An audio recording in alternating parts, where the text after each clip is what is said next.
Good evening, or good morning, or I don't, what do you call it when it's 2:30 in the morning, Liam, in Japan? Half two. Is that what it's in Japan, eh? Welcome to Acsom. Paul John's in at Barra's Art and Design at the moment, hosting a live Celtic event. I think you got a few hundred down there, so hopefully you guys all tuning in later on the way home, and hope you enjoyed the result there. A last minute winner. It was obviously, I'm sure we're all feeling relatively similar, although I'd say there'll be varying levels of positivity and negativity around that, depending on how you view it.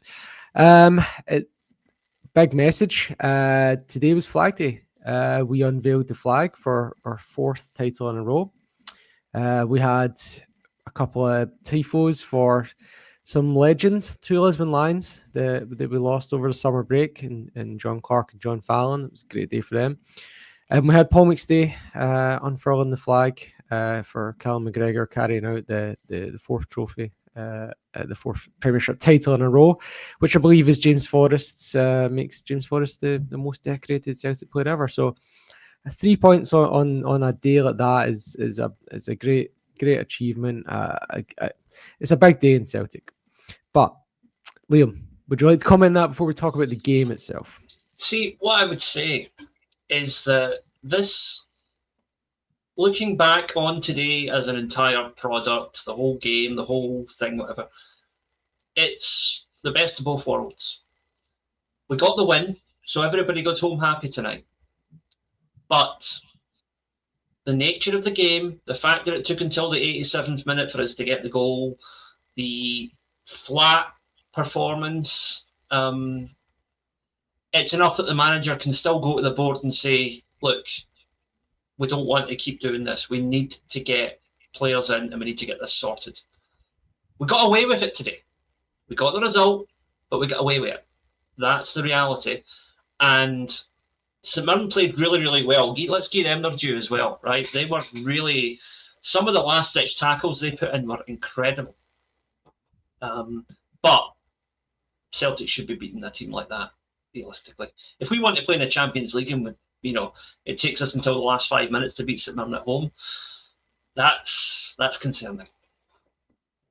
Yeah, but yes. And within the context of the game, we were actually quite unfortunate as well that it even took us that long. That's true. Yeah. And in the first half, it would have taken a bit of luck or class in the first half to break St Mirren down. They were very deep. They had 9 men in the box at times. They do this thing where the ball goes out for a goal kick, and the ball boy rolls the ball into the 6-yard box, so it just nestles nicely, sitting in the 6-yard box, waiting for the keeper to take the goal kick. And then Sky Sports cuts away for a replay, shows a full replay, and it comes back out the replay, and the St Mirren goalkeeper still holding the ball in his hands, even though it was already set for it. And anyway, so the thing that they can do, right, is where they've no interest in playing real football. They want to have the ball in play as little as possible. They want to have as little angles for Celtic as possible. And in the first half, there was a moment where McGregor's on the ball. He's under no pressure, even though he's 10 yards inside the St Mirren half. He gives it to Hatate, who's 5 yards away from him, and boom, there's 3 St Mirren players around Hatate who ends up losing possession. And that's the kind of strangling performance that they'd give. They let Tierney and Johnson have so much of the ball in the first half. It was Tierney had like 70 odd touches, and he's probably gone off from exhaustion rather than injury in that the second half. I think so. It's just that will come with time. So that was the first half. It was just this, just the typical frustration, and then the second half, once Yang goes off, who wasn't much of a contributor, we kind of get into it more. Talk us through, how did you see this? How was the second half different, other than the specific? 2 words: James Forrest. We looked like a different team going forward when he came on. That's the reality of it. He made things happen. He had a hand in what should have been our first goal, Callum McGregor. And Callum McGregor had a hand in it as well, apparently. Well, or an elbow, but anyway. Yeah. But he was making stuff happen. It's on one hand, it's great that James Forrest at 34 years old can still do that and still be that level of an impact player. But it's also very worrying that we're going to a 34-year-old to do that for us. We should have a team like Celtic should have multiple players in the team who can step in and do that. Yeah, and I guess Jota being out injured is part of the problem as well. He would have almost definitely started today. But yeah, Yang was really tough in the first half. He wasn't really offering anything, which was very unfortunate. Maeda has 2 big chances in the match, and neither of them even result in a shot on target. He doesn't work the goalkeeper in either occasion. One time he goes round the goalkeeper, tries to find Yang and doesn't really get close. And then in the 94th minute, he's through 1-on-1 and he's tries to be composed, but he actually takes just a little bit too long when he probably should have either been running with a bit more intensity or taken it a bit earlier, and he allows the Mirren defenders to recover. Do you know, I'm being a bit scattershot here, but I just seen a comment pop up there, and it's a good point that needs to be brought up. We got, I think, 12 corners in that game, and I don't know if we actually managed a shot on target from any of them. That's a concern. Yeah, we are doing nothing with corners right now. Yeah, no, you're right, and I think that's. I think there's 2 ways to look at that. One is that's been a long-term problem for us, and 2 is actually it's kind of a trend in the game as well, where like you and I watched the game in the 90s and the 2000s, where there was a much higher conversion rate from corners, particularly in the Martin O'Neill era, with some of the big units we had. But there's actually, I think when you look at it nowadays, even in the top any top level of football, it's like 1 in 20 chance at best of even. I think it's less than that, like 0.5% some teams have for corner conversion. So I think we don't concede many goals from corners either. I think corners are just a kind of, they've been tacticked out the game with superior coaching, so it's pretty hard to score from a corner these days. But yeah, in the second half we created much more chances, because the first half was just those two kind of tame efforts from Ida, and the one big chance right at the death, which is the Nygren one, where the keeper pulls off a good save, it goes off the bar, and it might probably would have made the 1-0 lead at halftime might have been harsh on St Mirren if we had taken that in. But then the second half we create much more chances. To add to hitting the bar, we hit the post twice, once from Adam Ida. Chris Sutton was pretty scathing on that one. And when you see the replay, you can see why, because the goalkeeper's gone post, and then Ida goes post as well and hits the post, and the goal is absolutely gaping on the opposite side of the goalkeeper.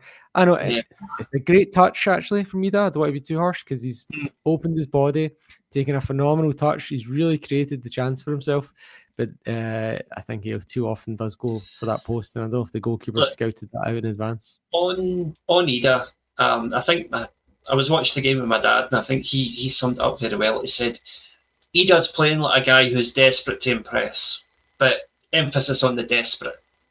A lot of the times he was making poor decisions because he was so like, I need to get a goal, I need to make things happen, he's a guy under pressure, and it shows. And I feel for him, because you can't fault his effort, but it just isn't happening right now for him. Mm-hmm. Yeah, and I think he played well overall though. But yeah, you're right. I think it's a hard game as well against St Mirren. It's not like Johnny Kenny set the world on fire when he came on. I know we talked too much and we wanted to see Shin Yamada, and that ended up not happening. And I think if we'd been 3-0 up, we probably would have seen Shin Yamada. That's something that worries me, and I'm just going to throw this out here. The comments will probably shoot me down, and you might shoot me down as well, but I'm just going to say it. Do we think maybe the reason that Kenny comes on instead of Yamada is because Rodgers is like, well, Yamada wasn't one of my signings, so I'm not putting him on? I wouldn't. That wouldn't be my first feeling on it. My first feeling would be he's going with the known asset more than anything. Fair enough, Shin Yamada's a known asset to you, but I'd be surprised if Brendan Rodgers has watched more than a couple of videos of him. So I think get it's that. more that than anything. And the fact that Yamada would be coming into a system that he doesn't know. So Johnny Kenny does almost get that chance. Where the St Mirren player once again throws his body at it and stops it. But if I think it was Marcus Fraser, if he doesn't do that, then Kenny's got either a tap in or a chance to sky it from 2 yards, as the Celtic strikers are wont to do. And the question is, would Yamada have even known his teammates and known the system well enough to even be in that position? So I'd say that's probably why Kenny was in there. I still remember, I don't know if I was on with you way back in Celtic Down Under when Kyogo made his debut against Hearts on the left wing. That was a rough day. I boldly announced on the podcast that this guy was not going to make it as a player at Celtic, and takes that aged well. That is up there. Well, I mean, I said that Kobayashi was going to be a future Japan captain, so we're sitting 1-1 at the moment on that. Yeah. Oh, look, I'll take a few wins as well on the way. But yeah, I always chat about, there was, before the pre-match, we talked, there was a lot of focus on one particular selection. Most of the team picked itself, but there's a couple of bits we can cover. But I think the bit that stood out was Nygren, in preference to Engels. First of all, do you think Nygren proved that he deserved that start? And second of all, do you think Engels gave any evidence that he should have been starting after he came on? What do you say to those two? Nygren, he had that chance at the end of the first half that if it goes in, we probably win 3 or 4-0. That's the sort of fine margins you're dealing with. But it wasn't a spectacular debut, was it? But by the same token, as I've said numerous times with anybody who's not a first team starter at Celtic, when you come on, you don't just need to play well, you need to excel in order to show that you're better than the guy who started ahead of you. I didn't see that from Engels today. Nygren didn't have his best game, but I didn't see anything from Engels to suggest that he gets in ahead of Nygren next week. Mm-hmm. What I liked from Engels was he did the defensive stuff well when he did come on, which is again something we've often said about him. He doesn't shy away from that. Well, he may have at a point, but he learned his lesson at a point as well, and since then he's been very good. I'm actually a big fan of Engels, to be honest. And I rate him as well. I do rate him. I don't think Celtic know how to use him properly at the moment. Yeah, it might be just doesn't fit our system. It might be that. And look, I'm not bagging Nygren. The guy's a Swedish international. I've seen some great highlights, but I've not seen him doing a Celtic shirt. I know some people talking about it pre-season. I thought, Ben McPherson had a great pre-season. Where's he, right? So, I don't know that pre-season's that much of you can't really hang your hat on a pre-season. Johnny Kenny had a good game against Newcastle in pre-season, and he's back out team. Austin Trusty was man of the match. I don't think that really says too much, but but we'll see how it goes. We've got a couple of tough games coming up, even in the league, Europe, so it's going to start becoming 2 games a week, and I'm sure we'll see both of them. In terms of last year, we went with basically the 5 centre mids competing for the 3 spots, and it looks like so far anyway we're going to be going with the 6th this year. And somewhat of a surprise last year was that Luke McCowan played so many games, and that he was the one that was, I think he ended up playing 40 something games last year, despite everyone saying he's a good 5th choice.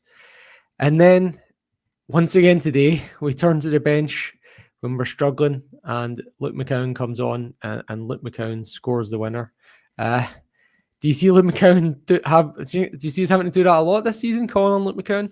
Because again, even though we're talking about that last year that he played 40 odd games, I think he made 3 substitute appearances out of 12 Champions League games, something like that. So again, though, he doesn't get fancied in the Champions League. When you come on as a substitute at Celtic, you've got to do something impressive to justify maybe starting next time.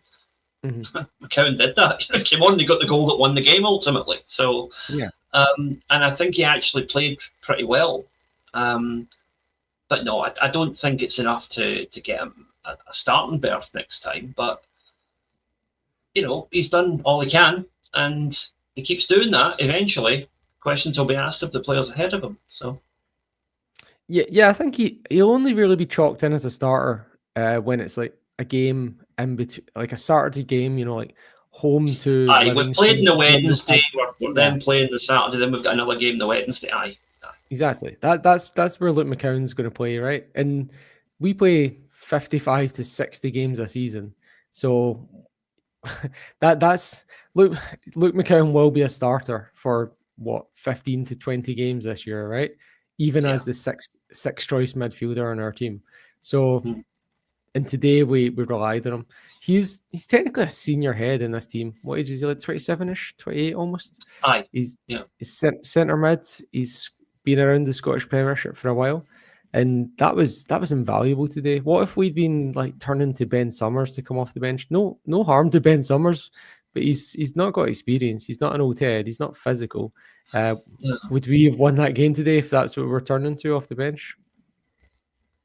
No, we wouldn't have. But at the end of the day, we did win it. We probably ruined the day for a lot of Rangers fans who are beginning to get optimistic. So I will take that. Yeah. But they're having I can see them watching. I see in Sky Sports right now. They're having a little chat about Callum McGregor's goal. How did you see it? I mean, it hits his elbow, right? No question about it. It hits his elbow, and it alters the flight of the ball. But to me, where else could he put his arm? There isn't. It's not like an unnatural position, because I don't see where else he could have moved his arm to get it out the way or whatever. Mm-hmm. No, to me, it should have been a goal. It's one that would have caused ructions if it had been allowed, but I think it should have been. So here's where there's a quirk in the rule. Right. That was not a handball offence anywhere on the pitch in any action other than when you score a goal. There's a very specific rule for only for scoring goals where if the ball hits the hand or below this line here, if it hits below the arm and directly leads to a goal being scored, not necessarily elbowing it into the goal, but directly leads to a goal being scored, then that's the goal gets disallowed. And it's he did kind of trap the ball after it hit his elbow, so I can see what you mean with that. So it's a very frustrating rule because, like, if the very specific thing he did happened, and then he plays it over the top, and Maeda does an overhead kick or whatever, right? And Maeda scores. That's you could maybe technically that's if the interpretation is that would not be disallowed. Somebody else finishes off the move, so it's not. It's not a direct. Exactly. Yeah. So if someone else scores the goal. So if Callum McGregor lays that off and someone else scores, you can't. The rule is it's whether it's a handball offence or not. And when, as we've seen from the Gogic one, that was not given, that's not considered a handball in the current interpretation, which is a moving target itself, right? But yeah, there was the one I can't remember what minute it was, and the ball from the St Mirren defender is absolutely rattled off Gogic's arm, and his arm is up here, and his hand is out, and you could easily argue it's an unnatural position, especially when he's not making an action on the ball or making for an aerial movement. But I think the common sense interpretation is when someone kicks it off you from 1 meter away, you're not going to give a handball for that unless your hand's like way out and you're starfishing or whatever. So I think that was probably the right call. Did you think it was a penalty? I didn't. It's one of them, heat of the moment, a scream penalty, but then I watch it again and I'm like, he doesn't know where that ball's coming from. There's nothing he can do about it. No, not a penalty.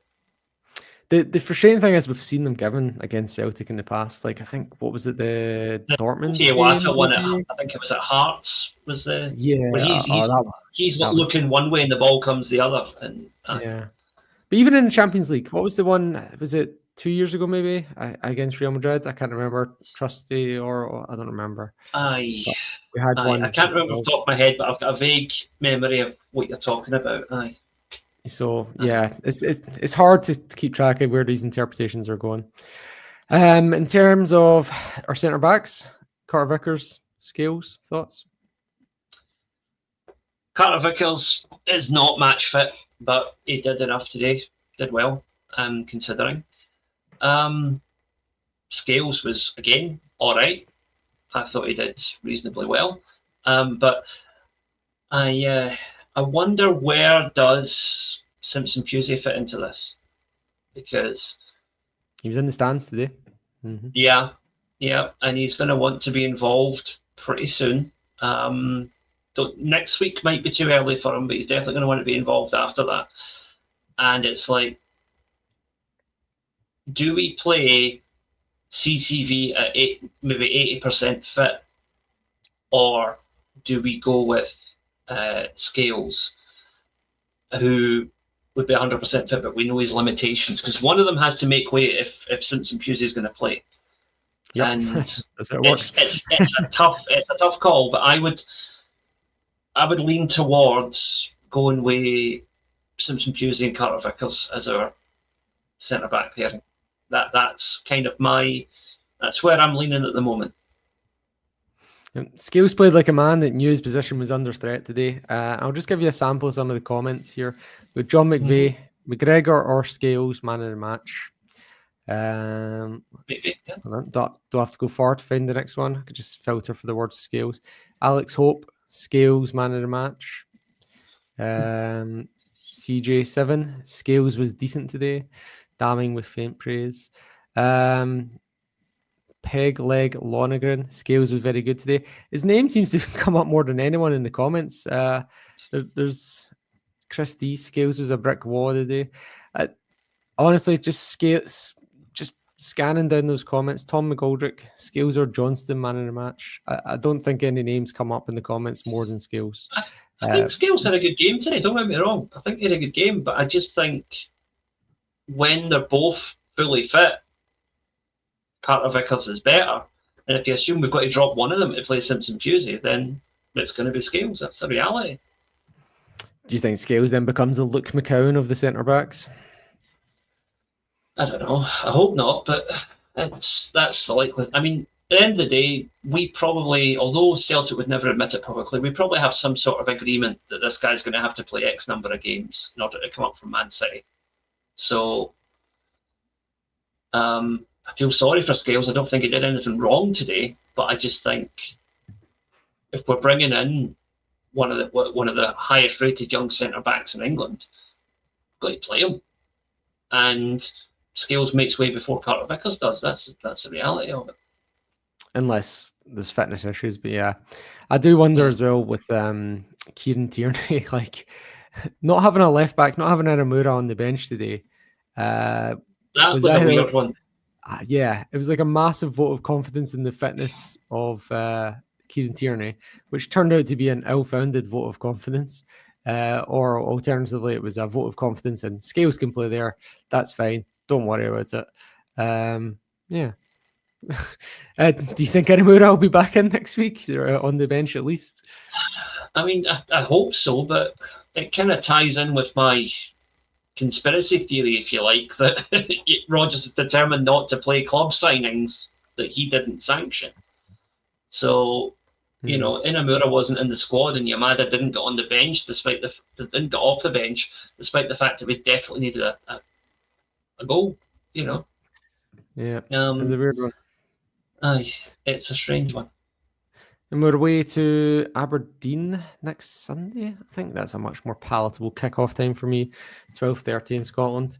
What changes do you see coming up for that game based on today's performance and substitutions and injuries, if you will, as well? I mean, again, I take no pleasure in saying this, but he does got to get benched. Whether it's for Kenny or for Yamada is open for debate, but he does not. There's not enough end product there, right? Can't fault his effort. He's getting in the positions. He's trying really hard, but it's just not working right now. It's just not working, and we need to get a striker in who is going to make it work, because we're going to have, with the greatest respect to St Mirren, who played very well today with the game plan that they had, we're going to have much harder games than that coming up, and we need better than what we had today up front. I think his problem is his price tag, as we always say, right? If he was a £2 million striker that was playing second fiddle to Kyogo, everyone would be singing his praises. 20 goals, I mean, what a bargain. he should have been a £3 or £4 million player if Celtic hadn't Yeah. wasted time trying to haggle. You know, Yeah. if we'd have signed him the day after the cup final, we'd probably have got him for like £4 million. So, and at £4 million, 20 goals last season, I think that would have been a perfectly good return. But at 9.5, questions get asked, which are not fair to the player. Yes, and as we know, our board like to put the pittance and incompetence, so they'll keep doing that. And treating us with contempt as well. At least there wasn't as many empty seats today. That was nice. It was a nice full stand, nice sunny day, couple of nice tifos. It was overall a nice positive day, despite the frustration that we did experience for long spells. How much credit goes to St Mirren? A fair bit. Like I said, they had a game plan and they stuck to it, and it worked for them for 85% of the game, if you like. So 85 out of 90. That's not 85%, but you get my point. Sorry, it's late at night. I'm tired, and I failed maths in high school, so there you go. But I think that they. Like I said, they had a plan, they stuck to it, and it almost worked for them, but I'm glad it didn't, because it sets the precedent that, no, if you want something off of Celtic this season, you need to come and have a go. You can't just sit there and put up the brick wall. We finally broke down that brick wall of a defence, because they had 3 or 4 contenders for man of the match in their defence today. Let's be honest, they were all, some of the last 6 tackles were brilliant, but we got the job done, ultimately. The negative approach didn't work. And that's good for football in general, as well as Celtic. Well, we've got 18 more home games. Let's assume that Sevco will, do a bit different when they come. So that leaves 16 other home games against other teams in the league. Do you think we're going to see that 16 more times at least? No. I mean, Falkirk for one will come out and have a go. They're a breath of fresh air at this league. I stand by that. They were one of the most entertaining teams to visit Celtic last season when we played them in the Cup. So they'll have a go. I think it's going to be interesting to see what happens with Hearts and Hibs with the money that's gone into them recently. They could both maybe fancy actually having a go at Celtic and Rangers when they play them. But yeah, I'm afraid teams like St Mirren there's going to be more games like today than there's going to be games that are open and attacking football, unfortunately. But that's just the reality of Scottish football. Yeah, and look, we were below our best today, but I think the tactics were right. I think the players looks like they knew what they needed to do. They just weren't sharp enough. They weren't cohesive enough. Didn't have the intensity. That was our first competitive game. The last top flight team to play a competitive game this season. There's teams have played 4 League Cup games or 2 European games or whatever already. And that's us just started, the last of the 42 to actually start our season.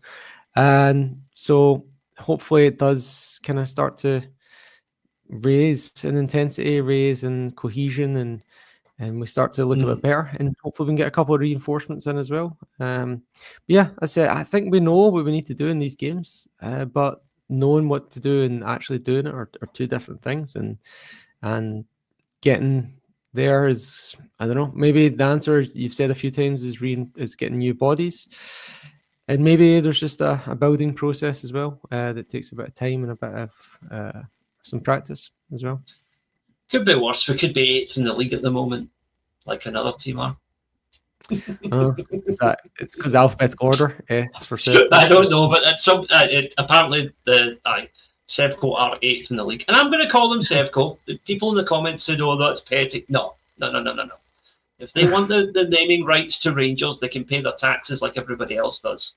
So no, they are Sevco. Yeah, Paul's gonna be. I hope Paul John doesn't get too upset at us. I hope not set fire to. But you started it. Come on. Yeah, so I'm sorry, Paul. We were just trying to have some friendly banter. Right, okay. Well, let's just be positive. We got 3 points. We had We get the 3 flag, points. They didn't. the That's a good trophy. weekend. We're joint. We're not top of the league. Hibs are top of the league, but we've got the 3 points. We've got 37 more games to go on the way to 5 in a row, and hopefully the squad will improve and the team on the pitch will start to click, because I think the tactics were there, just the execution wasn't. Yeah. So whether that's bodies or practice, hopefully it improves. Any final comments before we sign off? Just like I said, it's been a good weekend, guys. That was not necessarily the best game of football we're going to see this season, but we're already 2 points ahead of the team that are supposedly our biggest rivals this season. And I think there's going to be a lot of TVs that need repaired tomorrow that possibly got kicked in on 87 minutes. So enjoy that, guys. Enjoy the fact that we are already 2 points to the good. We could, by the end of August, be at least 5 points clear of them. How good would that be? Yeah, I think when you and I were younger, Liam, we used to talk about throwing the wireless out the window and stuff. I don't know what did they do now? Did they hit end stream or something like that, or like unsubscribe on? I don't know what they do. Like the kids these days to express their frustration externally. Anyway, I'm waffling on now. We're over 30 minutes. Thanks everyone for tuning in. 1300 live at the moment, so thank you very much. Appreciated for dropping the comments in, keeping us going, and it's been a good outcome in the end, despite the frustration and imperfections. Have a good weekend, everyone, and a good week, and I'll see you soon. See you, Liam. Hail, hail.